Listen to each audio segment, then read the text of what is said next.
What a great morning so far over the Pacific Ocean. We got to see the first bites out of the sun from the moon. Just an incredible view so far.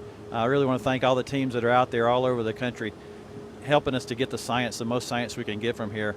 Really going to be an inspirational day and hopefully inspire the next generation of scientists, engineers like me even in the current generation. Pretty inspirational from that standpoint.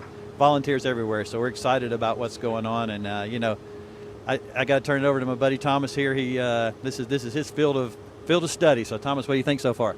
Oh, it's amazing. We're already seeing it happening, right?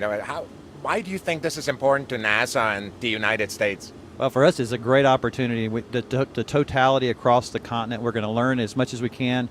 We study heliophysics and astrophysics in NASA, and this is a great opportunity for us to learn even more and have every instrument we have out there available to us to try to understand what we're going to see for the first time in 99 years. So just very, very exciting to see what we can do here and the observations that we're going to get.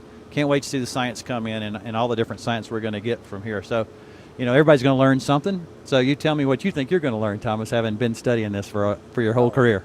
Well, look, my field of study is the sun. And what's really unique about this time is the opportunity to see the solar corona, the atmosphere of the sun, during the entire time of the eclipse stitched together for 1.5 hours.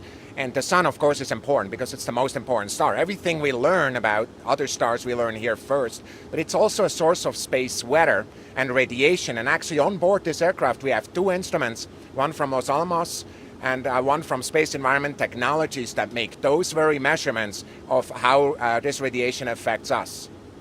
Yeah, and I think it's important. The more we know about the sun, the more we know about space weather, it'll help us protect our own spacecraft in the future. It'll also help us protect our astronauts as we send crew further, and our home planet in terms of what's going on here. So why don't you tell me what you think we're going to see today and what we're going to learn today through this just incredible event. So one of the most amazing parts of this is really to see the star as a magnetic star. And what I'm showing here is actually a prediction of the space environment of the sun today by predictive sciences and 3D printed by applied physics lab. And it basically shows that these magnetic fields are there. And what's really going to be great today is we're able to test these models using observations from the ground that we normally don't have. And so this is really exciting for us. Very good. We've got over 11 spacecraft and over 50 balloons going up. We've got airborne science like we're even doing here. On the G3, can you explain what we expect to get out of the spectrograph we're going to have here on the plane today? So a spectrograph is basically taking the light of the sun, which is white, and spreads it into its colors. And what we're going to see is during the time of now and partial totality, we basically see during the partial eclipse, we see the radiation from the surface of the sun, the photosphere, and all colors are there. Well, when we're in total eclipse, what we're going to see is the radiation from the atmosphere that we normally really don't see that up close.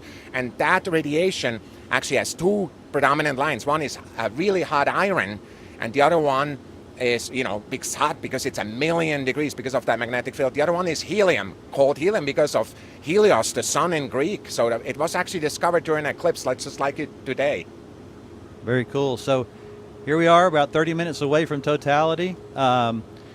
But you can explain to me what you think from a spectrograph perspective. You're going to look out the window. What are you going to see there? Well, so for me, the amazing part really is that we're able to, of course, see our star in its beauty. And I'm already kind of emotionally touched even now. But also, we're going to see how that eclipse, that the lack of radiation, this perfect cloud that the moon makes, affects the Earth and its turbulence. I'm really going to see whether we're going to feel it up here. Very cool. All right, thanks, Thomas, and thanks for sharing everybody out there. I tell you, about 30 minutes away, we're going to measure as much as we can here, and I'm about to fight this man for a window seat. So when you get on an airplane and you look for a window seat, get your glasses on. We're going to look out here, and we're going to wrap up here from the G3 and send it back to Solar Eclipse Central. See you guys soon.